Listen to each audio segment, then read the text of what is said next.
ಕುರುಕ್ಷೇತ್ರದ ಮಹಾಯುದ್ಧ ಮುಗಿದಿತ್ತು. ರಕ್ತಸಿಕ್ತ ಭೂಮಿಯ ಮೇಲೆ ಲಕ್ಷಾಂತರ ಹೆಣಗಳು ಬಿದ್ದಿದ್ದವು. ಧರ್ಮರಾಜ ಯುಧಿಷ್ಠಿರನು ಹಸ್ತಿನಾಪುರದ ಚಕ್ರವರ್ತಿಯಾಗಿ ಪಟ್ಟಾಭಿಷಿಕ್ತನಾಗಿದ್ದರೂ ಅವನ ಮನಸ್ಸಿನಲ್ಲಿ ಶಾಂತಿ ಇರಲಿಲ್ಲ. ಯುದ್ಧದ ಘೋರ ಪರಿಣಾಮಗಳು, ಬಂಧು ಮಿತ್ರರ ಸಾವು ಅವನನ್ನು ಸದಾ ಕಾಡುತ್ತಿತ್ತು. ಒಂದು ದಿನ ಮನಸ್ಸಿನ ಭಾರವನ್ನು ತಡೆಯಲಾರದೆ ಅವನು ತನ್ನ ಪರಮಸಖ, ಮಾರ್ಗದರ್ಶಕ, ದೈವಸ್ವರೂಪಿ ಶ್ರೀಕೃಷ್ಣನ ಬಳಿಗೆ ಬಂದನು. ಯುಧಿಷ್ಠಿರನು ಕಣ್ಣೀರು ತುಂಬಿದ ಕಂಗಳಿಂದ ಕೇಳಿದ, ಓ ಕೇಶವ, ಈ ಮಹಾಯುದ್ಧದಲ್ಲಿ ನಾವು ಧರ್ಮವನ್ನು ಸ್ಥಾಪಿಸಿದೆವು. ಆದರೆ ಈ ವಿಜಯಕ್ಕಾಗಿ ನಾವು ತೆತ್ತ ಬೆಲೆ ಅಪಾರ. ಈಗ ದ್ವಾಪರಯುಗವು ಕೊನೆಗೊಳ್ಳುತ್ತಾ ಕರಾಳವಾದ ಕಲಿಯುಗವು ಪ್ರಾರಂಭವಾಗಲಿದೆ ಎಂದು ಋಷಿಮುನಿಗಳು ಹೇಳುತ್ತಿದ್ದಾರೆ. ಆ ಯುಗ ಹೇಗಿರುತ್ತದೆ ಮಾಧವ? ಮನುಷ್ಯರ ಸ್ಥಿತಿ ಏನಾಗುವುದು? ಧರ್ಮವು ಹೇಗೆ ಉಳಿಯುವುದು? ಮತ್ತು ಆ ಘೋರ ಯುಗದ ಅಂತ್ಯವಾದರೂ ಹೇಗೆ ಸಂಭವಿಸುತ್ತದೆ? ದಯವಿಟ್ಟು ವಿಸ್ತಾರವಾಗಿ ತಿಳಿಸು. ಯುಧಿಷ್ಠಿರನ ಪ್ರಶ್ನೆಯಲ್ಲಿನ ಲೋಕ ಕಲ್ಯಾಣದ ಕಾಳಜಿಯನ್ನು ಅರಿತ ಶ್ರೀಕೃಷ್ಣನು ಒಂದು ನಿಗೂಢವಾದ ಮಂದಹಾಸವನ್ನು ಬೀರಿ ಭವಿಷ್ಯದ ಕರಾಳ ಸತ್ಯವನ್ನು ಅನಾವರಣಗೊಳಿಸಲು ಪ್ರಾರಂಭಿಸಿದನು. ಅವನ ಮಾತುಗಳು ಒಂದು ರೋಮಾಂಚಕ ಕಥೆಯ ರೂಪದಲ್ಲಿ ಹೊರಹೊಮ್ಮಿದವು. ಮೊದಲು ಧರ್ಮದ ಪತನ, ಅದುವೇ ಕಲಿಯುಗದ ಸ್ವರೂಪ ಅಂದ ಶ್ರೀಕೃಷ್ಣನು, ಧರ್ಮರಾಜ, ಕಾಲಚಕ್ರವು ನಿರಂತರವಾಗಿ ತಿರುಗುತ್ತಿರುತ್ತದೆ. ಸತ್ಯಯುಗ, ತ್ರೇತಾಯುಗ, ದ್ವಾಪರಯುಗ ಮತ್ತು ಕಲಿಯುಗ, ಇವು 4 ಯುಗಗಳು. ಸತ್ಯಯುಗದಲ್ಲಿ ಧರ್ಮವು 4 ಪಾದಗಳ ಮೇಲೆ, ಅಂದರೆ ಸತ್ಯ, ದಯೆ, ತಪಸ್ಸು, ದಾನಗಳಿಂದ ದೃಢವಾಗಿ ನಿಂತಿತ್ತು. ತ್ರೇತಾಯುಗದಲ್ಲಿ 1 ಪಾದವನ್ನು ಕಳೆದುಕೊಂಡರೆ, ದ್ವಾಪರ ಯುಗದಲ್ಲಿ ಇನ್ನೊಂದು ಪಾದವನ್ನು ಕಳೆದುಕೊಂಡು 2ನೇ ಪಾದದಲ್ಲಿ ನಿಂತಿತ್ತು. ಆದರೆ ನಾನು ಹೇಳ ಹೊರಟಿರುವ ಕಲಿಯುಗದಲ್ಲಿ ಧರ್ಮವು ತನ್ನ 3 ಪಾದಗಳನ್ನು ಕಳೆದುಕೊಂಡು ಕೇವಲ ದಾನ ಎಂಬ ಒಂದೇ ಒಂದು ಪಾದದ ಮೇಲೆ ನಿಂತಿರುತ್ತದೆ. ಆದರೆ ಕಾಲಕ್ರಮೇಣ ಆ ಒಂದು ಪಾದವು ಶಿಥಿಲಗೊಂಡು ಅಧರ್ಮವೇ ಎಲ್ಲೆಡೆ ಸಾಮ್ರಾಜ್ಯ ಸ್ಥಾಪಿಸುತ್ತದೆ. ಸ್ನೇಹಿತರೆ, ಹೀಗಿರುವ ಕಲಿಯುಗದ ಅಂತ್ಯಕ್ಕೆ ಪ್ರಮುಖ ಕಾರಣಗಳೇನು ಎಂಬುದನ್ನು ಶ್ರೀಕೃಷ್ಣನು ವಿವರಿಸಿದ. ಈ ಕಾರಣಗಳು ಇಂದಿನ ಸಮಾಜಕ್ಕೆ ಹಿಡಿದ ಕನ್ನಡಿಯಂತಿವೆ. ಸತ್ಯ ಮತ್ತು ಪ್ರಾಮಾಣಿಕತೆಯ ನಾಶದ ಬಗ್ಗೆ ತಿಳಿಸುತ್ತಿರುವ ಶ್ರೀಕೃಷ್ಣನು, ಯುಧಿಷ್ಠಿರ, ಕಲಿಯುಗದಲ್ಲಿ ಸುಳ್ಳೇ ಸತ್ಯವಾಗುತ್ತದೆ. ಜನರು ವಂಚನೆಯನ್ನೇ ವ್ಯಾಪಾರವನ್ನಾಗಿಸಿಕೊಳ್ಳುತ್ತಾರೆ. ಕೊಟ್ಟ ಮಾತಿಗೆ ಬೆಲೆ ಇರುವುದಿಲ್ಲ.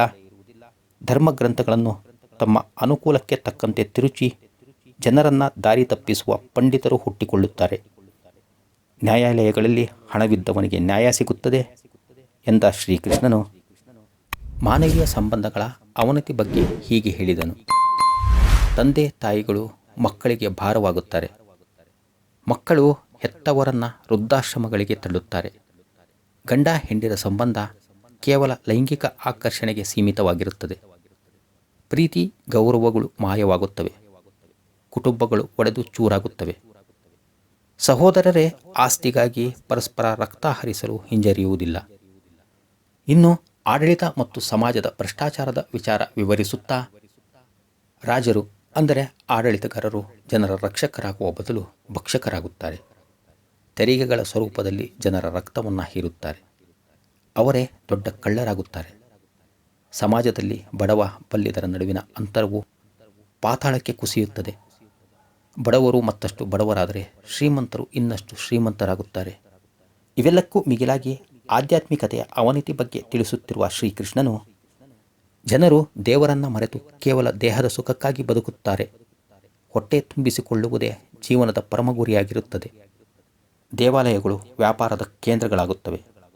ನಿಜವಾದ ಜ್ಞಾನಿಗಳಿಗೆ ಬೆಲೆ ಇರುವುದಿಲ್ಲ. ಬದಲಾಗಿ ವೇಷಧಾರಿ ಮಾಯಾವಿ ಗುರುಗಳೇ ಪೂಜಿಸಲ್ಪಡುತ್ತಾರೆ.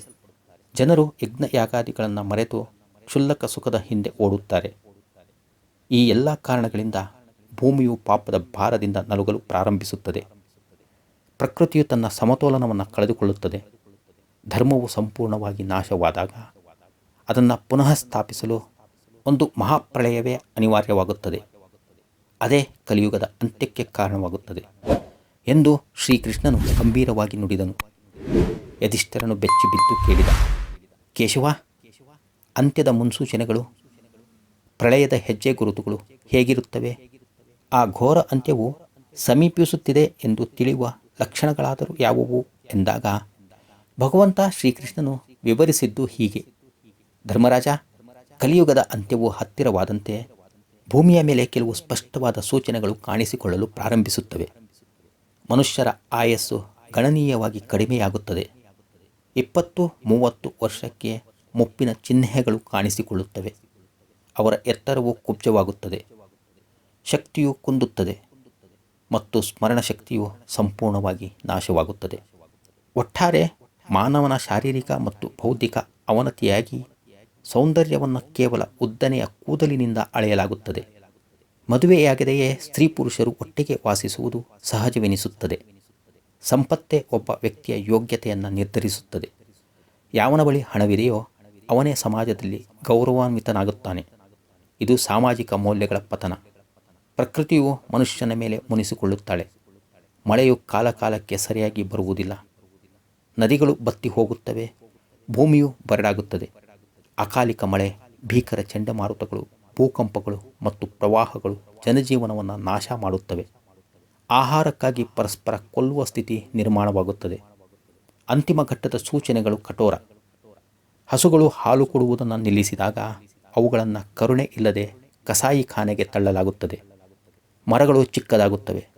ಜೇನುನೊಣಗಳು ಜೇನು ನೀಡುವುದನ್ನು ನಿಲ್ಲಿಸುತ್ತವೆ. ಕೊನೆಯಲ್ಲಿ ಸತತ 12 ವರ್ಷಗಳ ಕಾಲ ಭೀಕರ ಬರಗಾಲ ಆವರಿಸುತ್ತದೆ. ನಂತರ ಸೂರ್ಯನ ಪ್ರಖರತೆಯು 7 ಪಟ್ಟು ಹೆಚ್ಚಾಗಿ ಭೂಮಿಯ ಮೇಲಿನ ಸಮುದ್ರಗಳು, ನದಿಗಳು ಆವಿಯಾಗಿ ಹೋಗುತ್ತವೆ.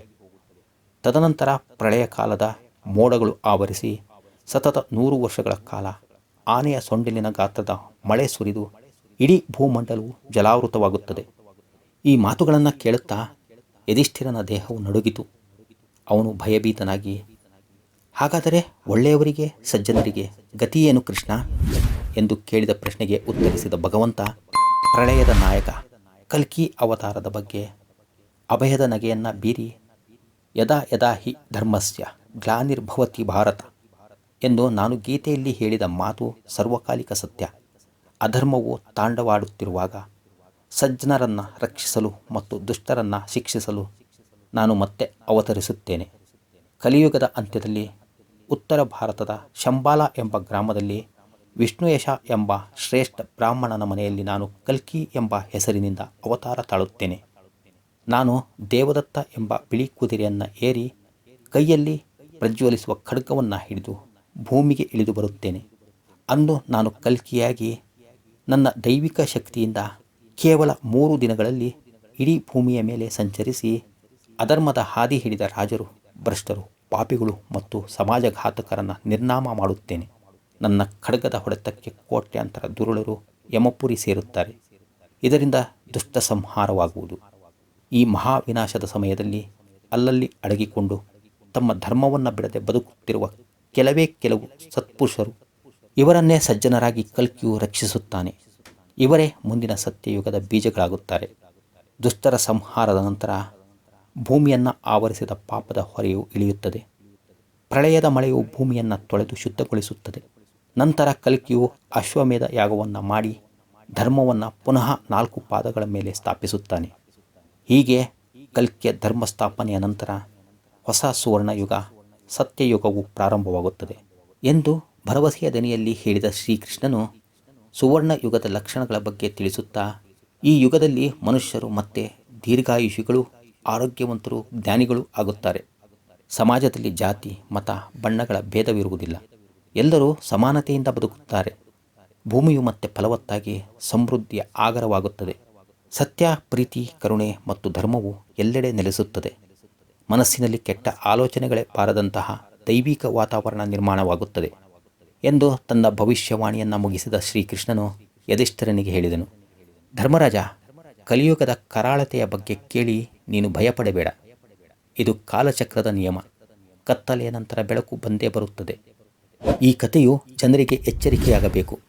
ಎಂತಹ ಘೋರ ಕಲಿಯುಗದಲ್ಲೂ ಯಾರು ತಮ್ಮ ಧರ್ಮವನ್ನು ಬಿಡುವುದಿಲ್ಲವೋ, ಯಾರು ಸತ್ಯದ ಹಾದಿಯಲ್ಲಿ ನಡೆಯುತ್ತಾರೋ ಅವರಿಗೆ ನನ್ನ ರಕ್ಷಣೆ ಸದಾ ಇರುತ್ತದೆ. ಕಲಿಯುಗದ ಅಂತ್ಯವು ವಿನಾಶವಲ್ಲ, ಅದು ಒಂದು ಹೊಸ ದಿವ್ಯ ಸೃಷ್ಟಿಯ ನಾಂದಿ. ಈ ಮಾತುಗಳನ್ನು ಕೇಳಿ ಯುಧಿಷ್ಠಿರನಿಗೆ ಸಮಾಧಾನವಾಯಿತು. ಕಲಿಯುಗದ ಭೀಕರತೆಯ ಬಗ್ಗೆ ಅರಿವಾದರೂ ಭಗವಂತನ ಅವತಾರದ ಭರವಸೆಯು ಅವನಿಗೆ ಧೈರ್ಯವನ್ನು ನೀಡಿತು. ಸ್ನೇಹಿತರೆ, ಈ ಕಥೆಯು ಕೇವಲ ಒಂದು ಪುರಾಣದ ಕಲ್ಪನೆಯಲ್ಲ, ಬದಲಾಗಿ ಮಾನವ ಸಮಾಜಕ್ಕೆ ಒಂದು ಎಚ್ಚರಿಕೆಯ ಗಂಟೆಯಾಗಿದೆ. ಅಧರ್ಮದ ಹಾದಿಯಲ್ಲಿ ನಡೆದರೆ ವಿನಾಶ ಕಟ್ಟಿಟ್ಟ ಬುತ್ತಿ, ಆದರೆ ಧರ್ಮದ ಹಾದಿಯಲ್ಲಿ ನಡೆದರೆ ಭಗವಂತನ ಕೃಪೆಯಿಂದ ಸದಾ ರಕ್ಷಣೆ ಇರುತ್ತದೆ ಎಂಬುದೇ ಶ್ರೀಕೃಷ್ಣನು ಹೇಳಿದ ಈ ರೋಮಾಂಚಕ ಕಥೆಯ ಸಾರಾಂಶ. ಈ ವಿಡಿಯೋ ನಿಮ್ಮನ್ನು ಸತ್ಯ, ಪ್ರೀತಿ, ಕರುಣೆ ಮತ್ತು ಧರ್ಮದ ಹಾದಿಯಲ್ಲಿ ನಡೆಸುವ ದಿಕ್ಸೂಚಿ ಅನ್ನಿಸಿದರೆ ದಯವಿಟ್ಟು ಲೈಕ್ ಮಾಡಿ ಮತ್ತು ನಿಮ್ಮ ಸ್ನೇಹಿತರೊಂದಿಗೆ ಹಂಚಿಕೊಳ್ಳಿ. ಸದಾ ಇಂತಹ ವಿಡಿಯೋಗಳನ್ನು ವೀಕ್ಷಿಸಲು MJ ಕನ್ನಡ ಚಾನಲನ್ನು ಸಬ್ಸ್ಕ್ರೈಬ್ ಮಾಡಿಕೊಂಡು ಜೈ ಶ್ರೀಕೃಷ್ಣ ಎಂದು ಕಮೆಂಟ್ ಮಾಡುವರಾಗಿ ಆಶಿಸುತ್ತಾ, ಮುಂದಿನ ಸಂಚಿಕೆಯಲ್ಲಿ ಮತ್ತೊಂದು ಅದ್ಭುತವಾದ ಕಥೆಯೊಂದಿಗೆ ನಿಮ್ಮನ್ನು ಭೇಟಿಯಾಗುತ್ತೇನೆ. ಅಲ್ಲಿಯವರೆಗೂ ಸರ್ವೇ ಜನಾಃ ಸುಖಿನೋ ಭವಂತು. ಧನ್ಯವಾದಗಳು. ನಮಸ್ಕಾರ.